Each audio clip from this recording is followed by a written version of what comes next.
I knew my son had already decided I didn't belong there anymore when I opened the hallway closet and saw empty hangers where my coats used to be.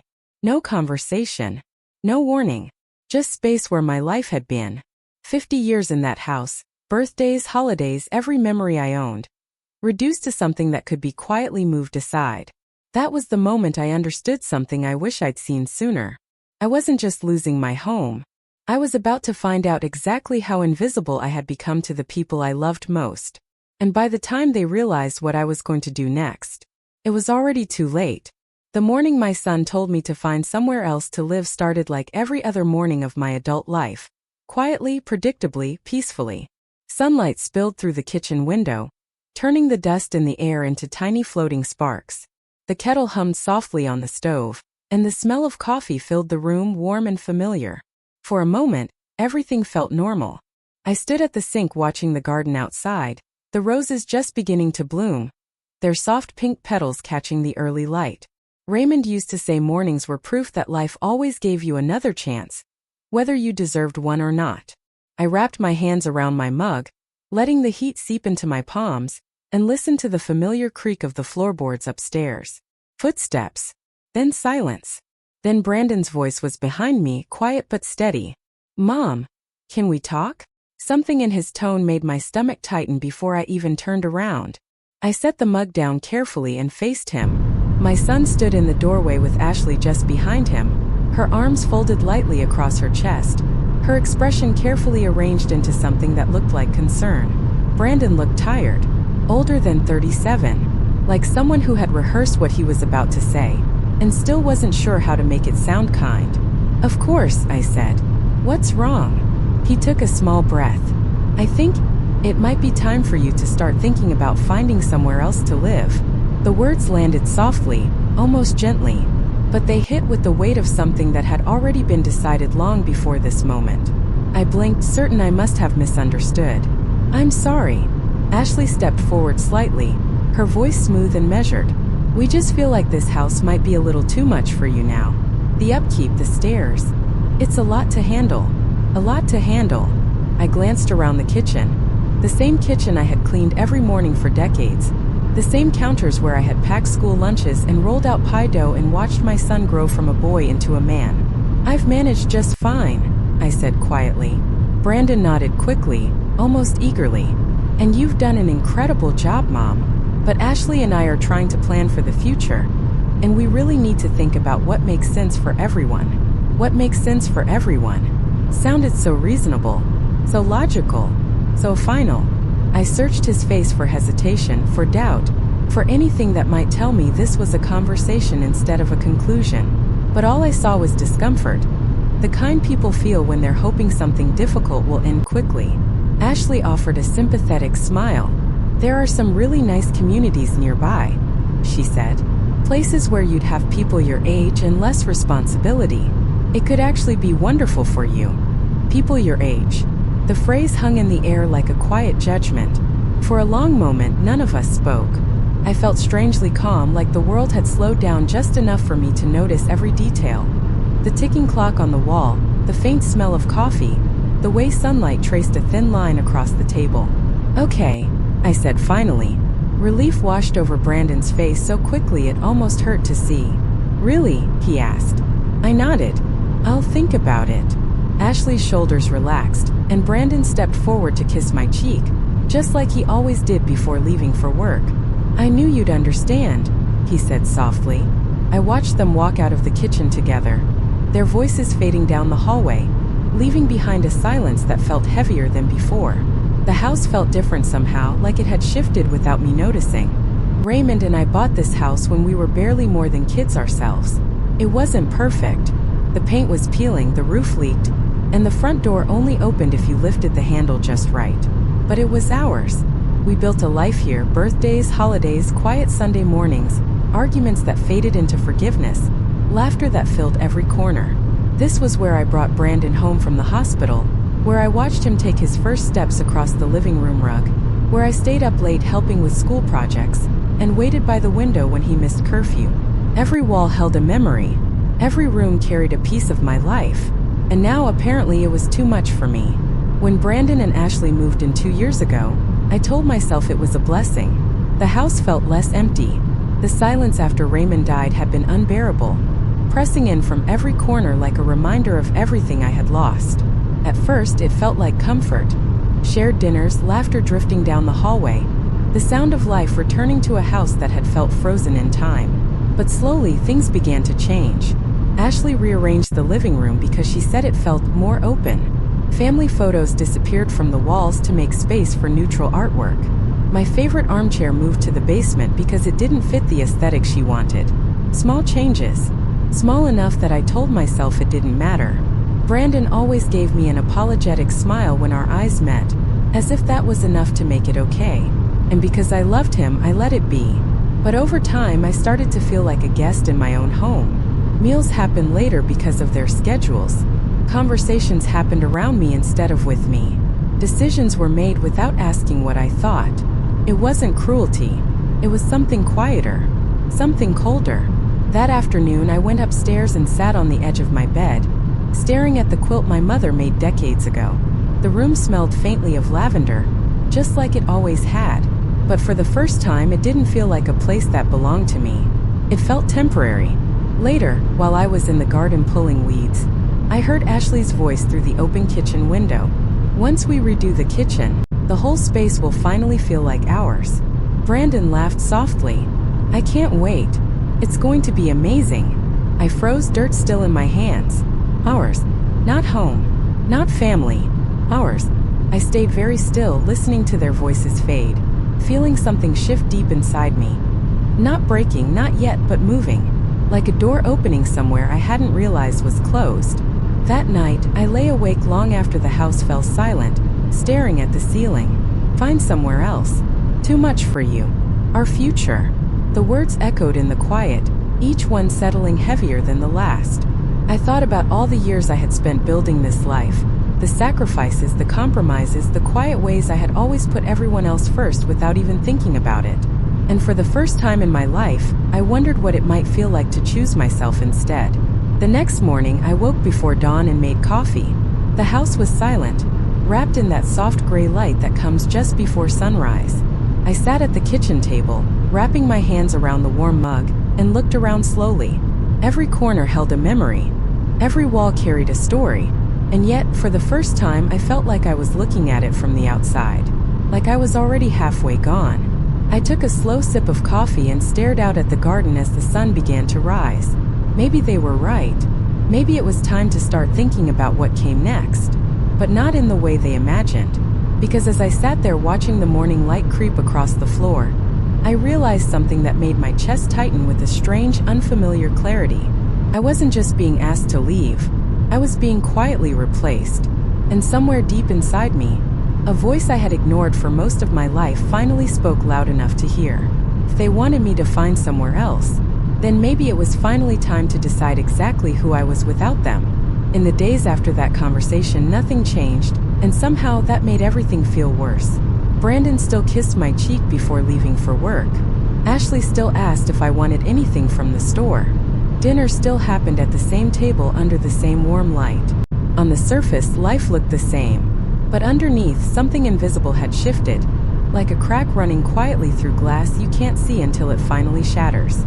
I started noticing things I hadn't noticed before. Or maybe I had noticed them all along and simply chose not to see. The first sign came on a Thursday morning when I walked into the living room and found the large wooden bookshelf half empty. My hands froze around the cup of coffee I was holding.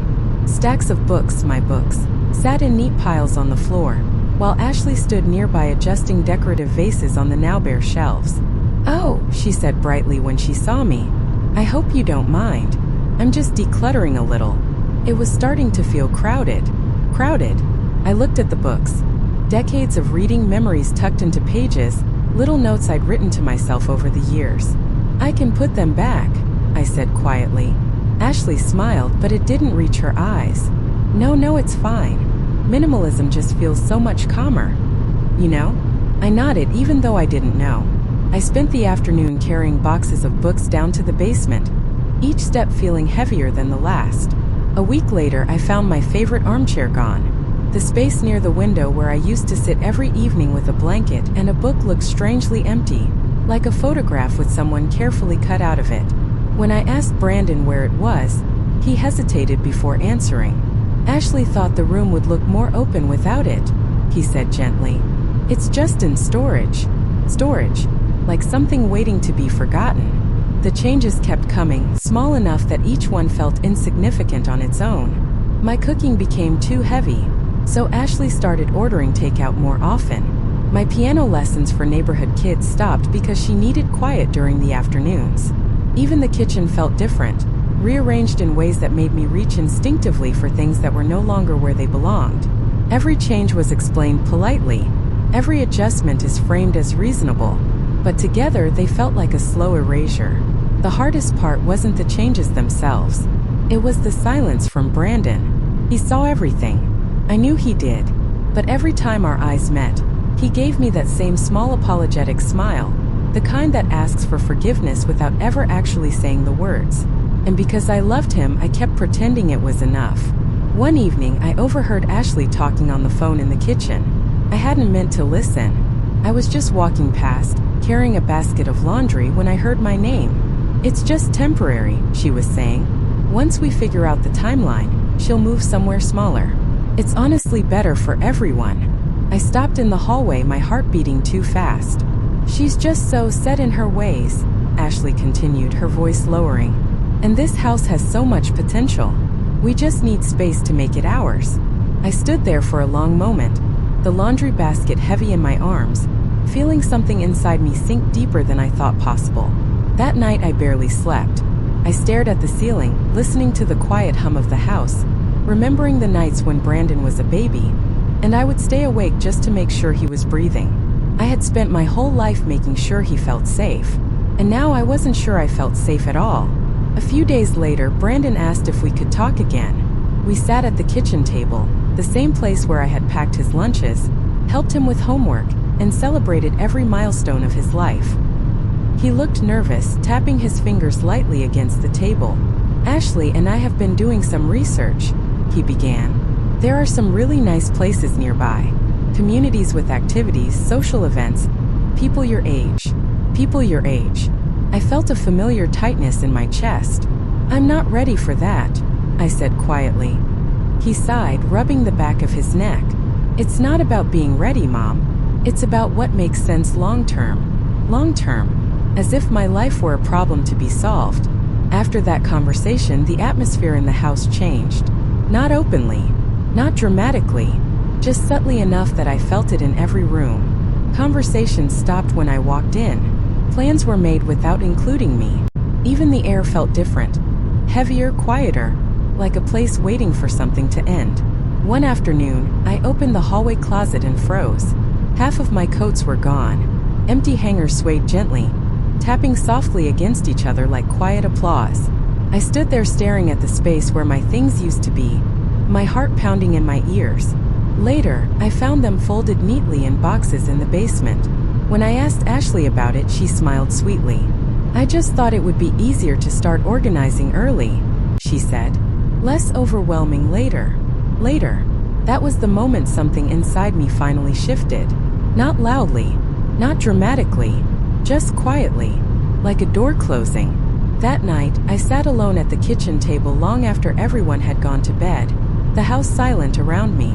I thought about the years I had spent putting everyone else first, the compromises, the sacrifices, the quiet ways I had shaped my life around the needs of the people I loved.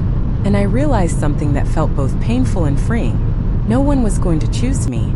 If I wanted to matter, I would have to choose myself. But I didn't know how yet. I only knew I couldn't keep pretending everything was fine. The next morning, I went upstairs to my bedroom and opened the dresser drawer where Raymond used to keep important papers. I wasn't looking for anything specific, just something. Some reminder that I wasn't as powerless as I felt. As I moved aside old envelopes and photographs, my fingers brushed against a small metal key I hadn't seen in years. I held it in my palm, my heart beating faster. For a moment, I just stared at it, memories stirring quietly beneath the surface. Because somewhere in the back of my mind, I remembered exactly what it opened. And suddenly, for the first time since that conversation in the kitchen, I felt something I hadn't felt in a long time. Not fear, not sadness, possibility. As I closed my hand around the key, I realized something that made my breath catch. Maybe they thought my story was ending, but they had no idea. It was only just beginning. The key was colder than I expected. It rested in my palm like something alive, small but heavy with meaning, its edges pressing gently into my skin, as if reminding me that it had been waiting, quietly, patiently, for this exact moment. For years, it had sat forgotten at the bottom of my dresser drawer, buried beneath old photographs and yellowed envelopes, a piece of a life I hadn't needed to revisit. Until now, I stood there in the soft morning light filtering through the bedroom curtains, turning it slowly between my fingers, feeling a memory begin to stir somewhere deep inside me. Raymond's voice. "Just in case," he had said once, years ago, placing it in my hand with that small half-smile he wore when he was trying to be serious but didn't want to worry me. "You never know when you might need a little backup." At the time I had laughed and tucked it away without asking questions, because that was how our life worked. He handled the complicated things, and I trusted that he always would. I had never imagined I would need it. But standing there now, the house quiet around me, I realized something with sudden clarity. Maybe Raymond had known something I didn't. The lockbox sat on the top shelf of the closet, exactly where it had always been, tucked behind old blankets and a suitcase I hadn't opened in years. I climbed onto the small step stool, my hands trembling just enough to make me notice, and carefully pulled it down. Dust clung to the metal surface, soft and gray, like time itself had settled over it. For a moment, I just stared at it sitting on the bed. Then I slid the key into the lock. The click sounded louder than it should have in the quiet room. Inside was an envelope with my name written across the front in Raymond's unmistakable handwriting. Seeing it made something tighten in my chest, grief and love and memory all tangled together. I sat down slowly, the envelope trembling slightly in my hands, and opened it. "My dearest, if you're reading this, it means life didn't go exactly the way we hoped. And if I know you, you probably waited longer than you needed to before opening this." I smiled softly through the sudden sting of tears. That sounded exactly like him. I took a slow breath and kept reading. "You spent your whole life taking care of everyone else. I know that better than anyone. And I always worried that one day you might forget to take care of yourself. So I made sure you wouldn't have to depend on anyone. Not even our son." My breath caught. Inside the envelope were documents, neatly organized, carefully labeled, unmistakably intentional. Account statements, property records, investment summaries. I flipped through them slowly, my mind struggling to catch up with what my eyes were seeing. Raymond hadn't just left memories behind. He had left security, a quiet safety net built piece by piece over the years I hadn't even realized he was planning. I sat there for a long time, the papers spread across the bed, sunlight slowly shifting across the room as the morning turned into afternoon. It wasn't just the financial relief that overwhelmed me. It was the realization that Raymond had seen me, truly seen me, in a way I hadn't fully understood until now. He knew I would never ask for anything, so he made sure I wouldn't have to. That afternoon, for the first time in weeks, I felt something I hadn't felt since the conversation in the kitchen. Calm. Not the fragile calm of denial, but something steadier, like the ground beneath my feet had stopped shifting. Over the next few days, I moved quietly through the house, carrying this new knowledge like a secret flame inside me. Nothing outwardly changed. I still smiled at breakfast, still nodded politely when Ashley talked about renovations, still listened to Brandon explain why downsizing would be easier for everyone. But inside, something had shifted. I wasn't afraid anymore. I was thinking. I spent hours going through the documents, learning details Raymond had handled quietly for years. Investments carefully maintained, savings accounts I had never needed to access, plans designed not just for survival but for independence. Each discovery felt like a piece of armor I hadn't realized I was allowed to wear. One morning, I scheduled a meeting with a financial advisor, telling Brandon I was running errands. The office was quiet and bright, the kind of place that smelled faintly of coffee and polished wood. As I sat across from the advisor, explaining my situation, I watched her expression shift from polite attentiveness to genuine respect. "You're in a much stronger position than you think," she said gently. Stronger. The word felt unfamiliar, but right. From that moment on, my days took on a quiet purpose. I started organizing my belongings, not hurriedly, not desperately, just thoughtfully, sorting memories from habits, keeping what mattered, letting go of what didn't. Ashley even commented one afternoon, "Wow, you're really decluttering," she said with a surprised smile. "That'll make moving so much easier." I smiled back. "Yes," I said softly, "it will." At night, I would sit in my bedroom surrounded by neatly packed boxes, feeling something I hadn't felt in years. Not sadness, not anger, anticipation. One evening, Brandon came home excited, talking about design ideas and timelines, his voice filled with energy I hadn't heard in months. I listened quietly, nodding at the right moments, feeling a strange sense of distance, like I was watching a story unfold that I was no longer part of. Because the truth was, I was already writing a different ending. The final step came on a quiet Tuesday morning, when I sat at the kitchen table with my laptop open in front of me. The house was silent except for the soft hum of the refrigerator. I stared at the screen for a long moment, my heart beating steadily, not with fear but with certainty.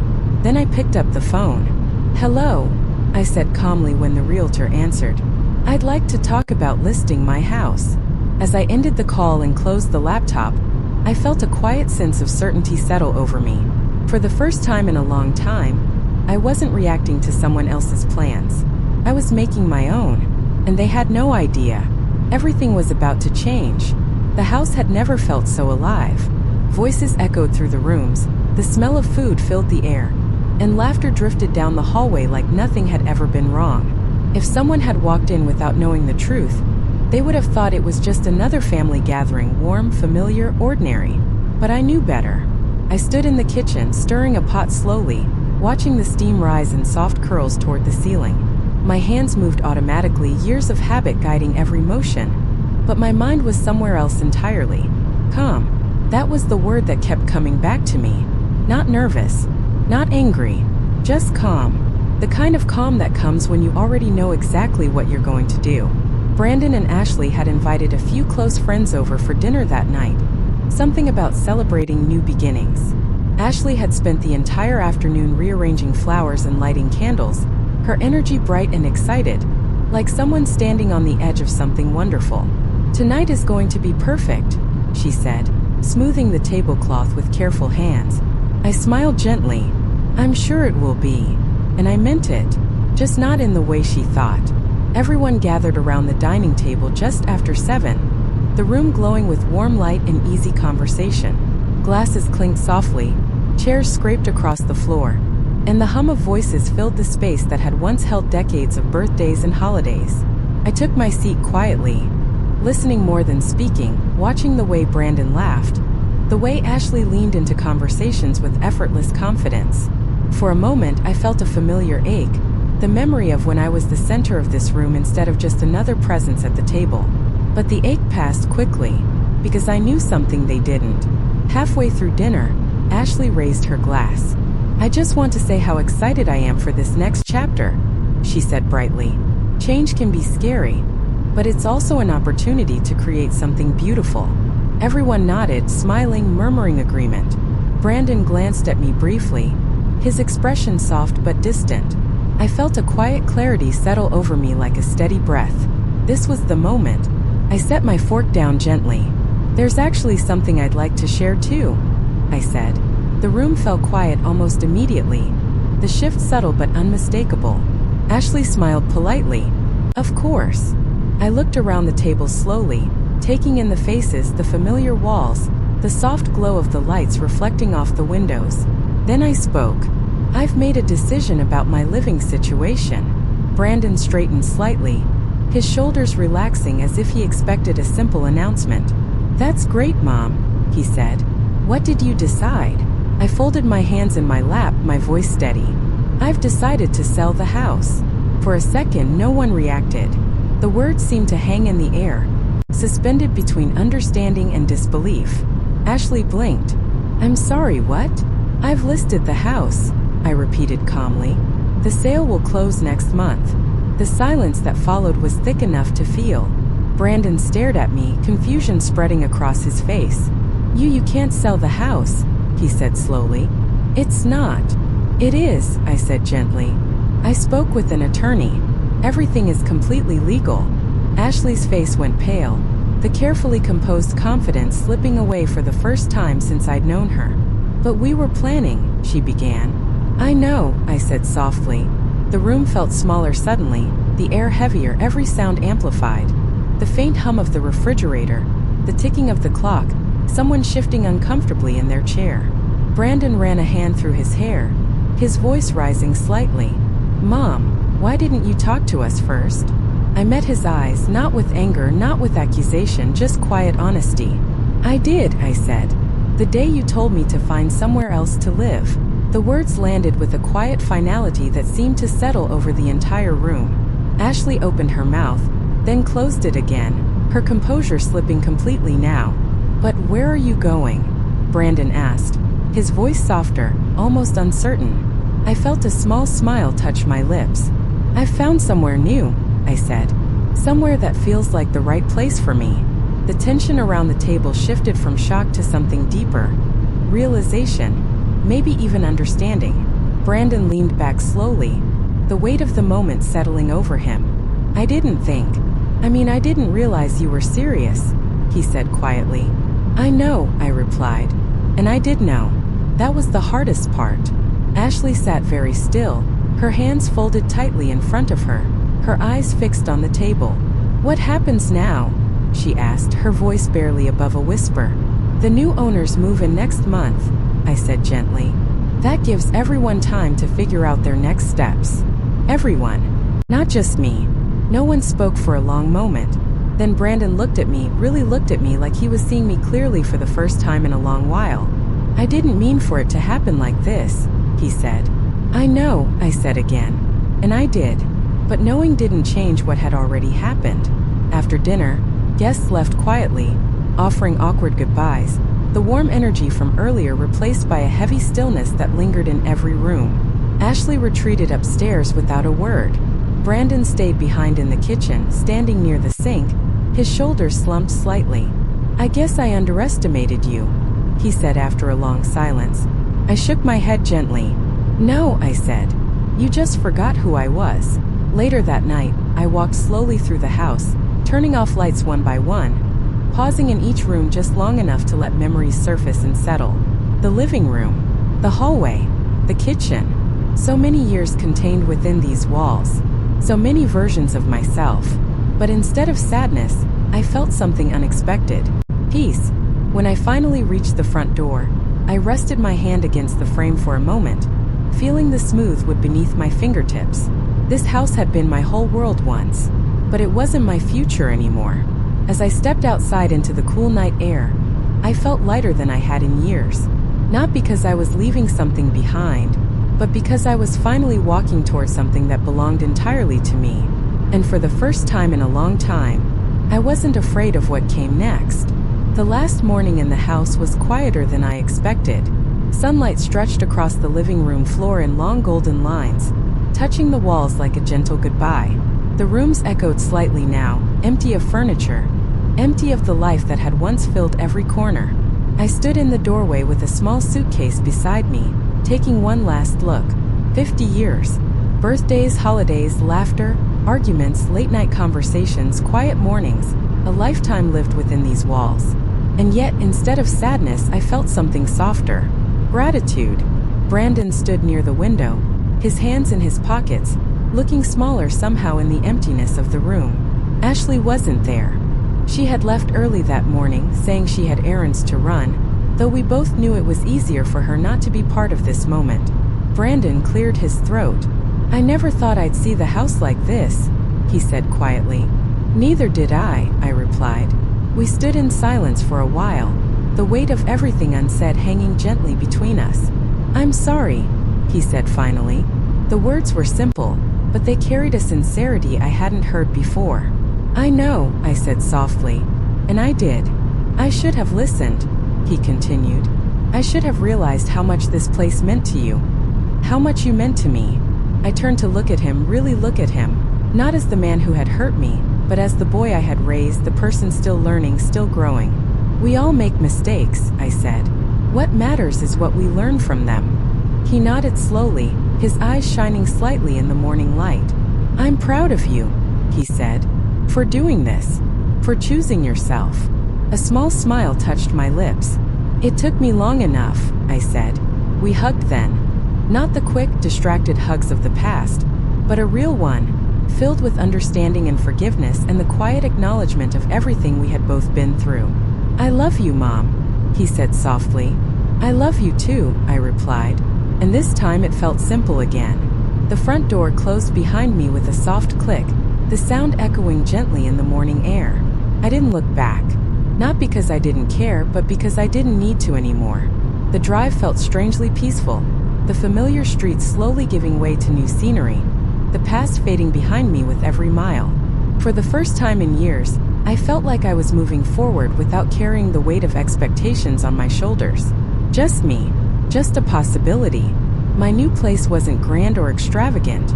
It was small, bright, and filled with sunlight, with large windows that looked out over a quiet garden where birds gathered. In the mornings, the moment I stepped inside, I felt something settle deep in my chest. This wasn't just a place to live. It was a place to begin again. The first few weeks were quiet in the best way. I unpacked slowly, placing familiar objects in new spaces, letting the rooms take shape around me. I started walking every morning, breathing in fresh air that felt lighter somehow. I joined a small book club at the local community center. I rediscovered simple pleasures I hadn't realized I'd been missing.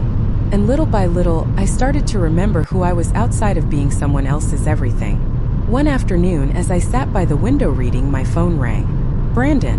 I smiled softly before answering. "Hi, sweetheart." "Hi, Mom," he said.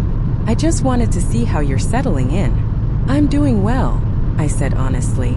"Better than I expected." "I'm really glad," he said. "I've been thinking a lot lately about everything." "So have I said. There was a pause, comfortable this time. "I want to do better," he said quietly. "Not just say it. Actually do it." "I know you will," I said. And I believed it. Over the months that followed, our relationship found a new rhythm. Slower, more intentional, built on respect instead of assumptions. We talked more honestly than we ever had before. Not as parent and child, but as two people learning to understand each other again. Spring arrived gently, the garden outside my window bursting into color, the air filled with the soft hum of life waking up again.